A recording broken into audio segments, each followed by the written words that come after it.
আদর্শ পাঠে সকলকে শুভেচ্ছা এবং অভিনন্দন। আশা করি সকলেই ভালো আছো। এখন আমি যে বিষয়টি নিয়ে আলোচনা করতে যাচ্ছি, বিষয় হচ্ছে গণিত নবম এবং দশম শ্রেণী, অধ্যায় পরিসংখ্যান। গত ক্লাসে আমি পরিসংখ্যানের একটি বিষয় নিয়ে আলোচনা করেছিলাম। বিষয়টি হচ্ছে সংক্ষিপ্ত পদ্ধতিতে গড় নির্ণয়। আজ আমরা যে বিষয়টি জানব সেটি হচ্ছে মধ্যক নির্ণয়, অর্থাৎ শ্রেণীব্যাপ্তি এবং গণসংখ্যা। শ্রেণীব্যাপ্তি এখানে থেকে দেওয়া রয়েছে, অর্থাৎ 31 থেকে 40, 41 থেকে 50 এবং এই পর্যন্ত এভাবে 100 পর্যন্ত দেওয়া রয়েছে এবং গণসংখ্যা দেওয়া রয়েছে। তো আমাদের শ্রেণীব্যাপ্তি যদি থেকে দেওয়া থাকে এবং গণসংখ্যা যদি দেওয়া থাকে, তাহলে আমরা কিভাবে মধ্যক নির্ণয় করব, সেই বিষয়টি নিয়েই হচ্ছে আমাদের আজকের ক্লাস। আশা করি শেষ পর্যন্ত ভিডিওটি দেখবে এবং অঙ্কটি শেষ পর্যন্ত দেখে সুন্দরভাবে বুঝে নেবে, তাহলেই আমাদের এই অঙ্কটি সম্পর্কে আর কোনো সমস্যা থাকবে না। তো শুরু করা যাক। প্রিয় শিক্ষার্থীবৃন্দ, যখন আমরা মধ্যকের কোনো অঙ্ক করতে যাব, তখন মধ্যকের অঙ্ক করতে গেলে অবশ্যই তোমাকে এইভাবে ছক কাটতে হবে: শ্রেণীব্যাপ্তি, গণসংখ্যা, ক্রমযোজিত গণসংখ্যা। শ্রেণীব্যাপ্তি, গণসংখ্যা, ক্রমযোজিত গণসংখ্যা। আমাদের এখানে শ্রেণীব্যাপ্তি দেওয়া রয়েছে, আমরা প্রথমে সেই শ্রেণীব্যাপ্তিগুলো লিখব।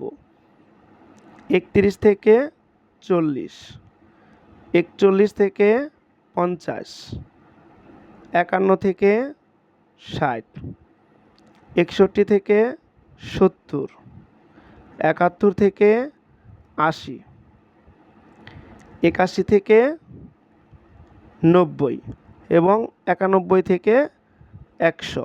আমাদের একটি ছক বেশি কাটতে হবে, আমরা একটি ছক বেশি কেটে নেব। তারপর আমাদের গণসংখ্যা যা দেওয়া রয়েছে আমরা সেটি লিখব। প্রথমে রয়েছে 6, 8, 12, 22, 5, 7 এবং 10। এখন পরবর্তী যে ঘরটি রয়েছে সেটি হচ্ছে ক্রমযোজিত গণসংখ্যা। সেটি কি? ক্রমযোজিত গণসংখ্যা। ক্রমযোজিত গণসংখ্যা মানে হচ্ছে গণসংখ্যা ক্রমে আমাদের যোগ করে এই ঘরে লিখতে হবে। যেমন এখানে রয়েছে প্রথমে 6, আমরা এখানে লিখব 6।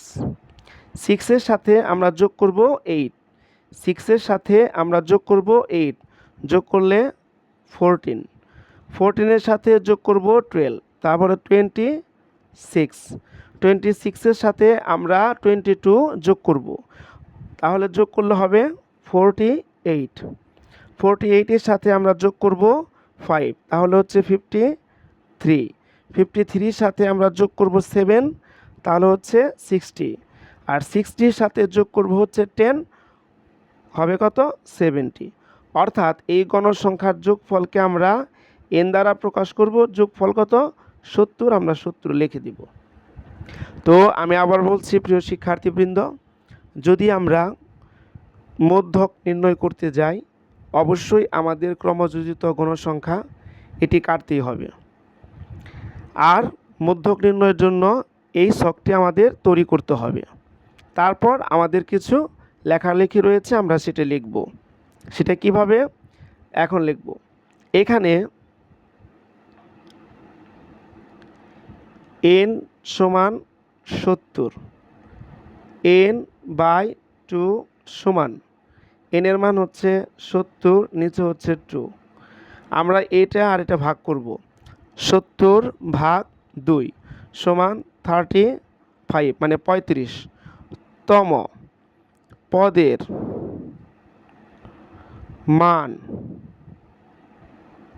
হবে মধ্যক, যা,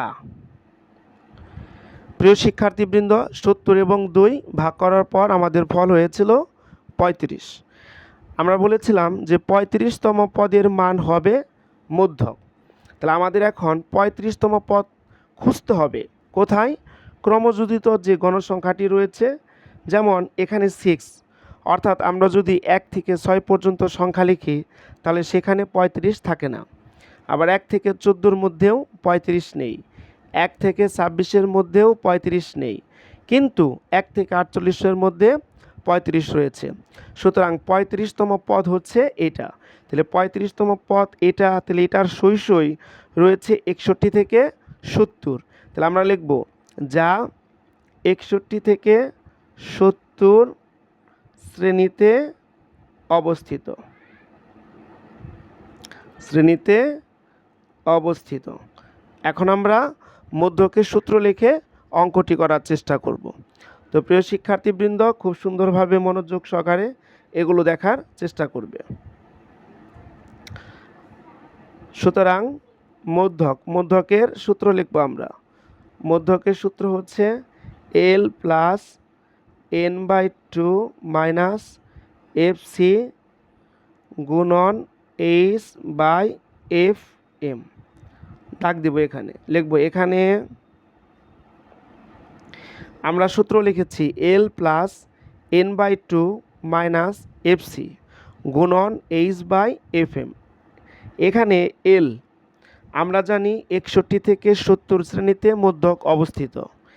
এই দুটি সংখ্যার মধ্যে যে সংখ্যাটি ছোট সেটি হচ্ছে L, অর্থাৎ এই দুটি সংখ্যার মধ্যে ছোট হচ্ছে 61, তাহলে L হচ্ছে আমাদের 61। আমরা n/2, খেয়াল করো, n/2 এর মান পেয়েছিলাম আমরা 35, তাহলে এখানে লিখব 35। তারপরে FC হচ্ছে যে শ্রেণীতে মধ্যক অবস্থিত। যে শ্রেণীতে মধ্যক অবস্থিত আমরা জানি প্রিয় শিক্ষার্থীবৃন্দ, 61 থেকে 70 শ্রেণীতে আমাদের মধ্যক অবস্থিত। সেই শ্রেণীর পূর্বের শ্রেণীর ক্রমযোজিত গণসংখ্যা হচ্ছে FC হচ্ছে যে শ্রেণীতে মধ্যক অবস্থিত সেই শ্রেণীর পূর্বের শ্রেণীর ক্রমযোজিত গণসংখ্যা, অর্থাৎ 26। তাহলে আমাদের FC হচ্ছে 26। H হচ্ছে ব্যবধান, 61 থেকে 70 ব্যবধান হচ্ছে 10, তাহলে আমরা এখানে লিখব ব্যবধান 10। FM হচ্ছে যে শ্রেণীতে মধ্যক অবস্থিত। আমরা জানি যে 61 থেকে 70 শ্রেণীতে মধ্যক অবস্থিত। এই শ্রেণীর গণসংখ্যা, যে শ্রেণীতে মধ্যক অবস্থিত সেই শ্রেণীর গণসংখ্যা হচ্ছে FM, অর্থাৎ FM হচ্ছে 22। তাহলে আমরা FM লিখব 22। এখন এখানে আমরা মান বসিয়ে দিব, যেমন L এর মান হচ্ছে 61 প্লাস n/2 মান হচ্ছে 35 মাইনাস FCর মান হচ্ছে 26 গুণন H এর মান হচ্ছে 10 আর FM এর মান হচ্ছে 22। আমরা এটা লিখব। এখন 61 প্লাস 35 থেকে 26 আমরা বিয়োগ করব। আমরা যদি কোনো শিক্ষার্থী না বুঝতে পারি তাহলে সেটা ক্যালকুলেটরের মাধ্যমে করার চেষ্টা করব। ক্যালকুলেটর, এখানে আমাদের কি রয়েছে, 35 মাইনাস 26, আমরা ক্যালকুলেটর লিখব 35 মাইনাস 26। তো মাইনাস করলে যে ফল হবে, ফল হয়েছে কত, 9। এই 9-এর সাথে আমরা 10 গুণ করব, গুণন 10, গুণ করলে ফল হয় হচ্ছে 90। আমরা উপরে লিখব কত, 90, আর নিচে লিখব হচ্ছে 22। আমি আবার বুঝিয়ে দিচ্ছি। আমরা কি করব, এখানে আসছিল 35, তাহলে আমরা প্রথমে লিখব 35, তারপরে মাইনাসে চাপ দেব, লিখব 26, তারপর আমরা সমানে চাপ দেব, ফল হয়েছে 9। 9-এর সাথে আমরা গুণ করব হচ্ছে 10, তাহলে আমরা গুণন চিহ্ন দিয়ে লিখব কত, 10, তাহলে হলো কত, 90। আমরা 90 লিখেছি, আর নিচে রয়েছে 22। এখন 61 প্লাস আমরা দেখতে পাচ্ছি 90 এবং 22 ভাগাকারে রয়েছে, তাহলে আমরা ক্যালকুলেটারে লিখব কি, প্রথমে লিখব 90, তারপরে ভাগে চাপ দিব, তারপরে নিচে আসলো কি 22, আমরা 22 লিখব, ফল হচ্ছে 4। 4.09। এখন ক্যালকুলেটরের সাহায্যে আমরা এই দুটো সংখ্যা যোগ করে দেব। যোগ করলে কত হয়? 61। আমরা লিখব 61 যোগ 4.09, তাহলে হচ্ছে 65। আমরা লিখব 65.09। এটাই হচ্ছে আমাদের অ্যান্সার। আমরা আশা করি সুন্দরভাবে মধ্যকটি বুঝে নিয়েছি।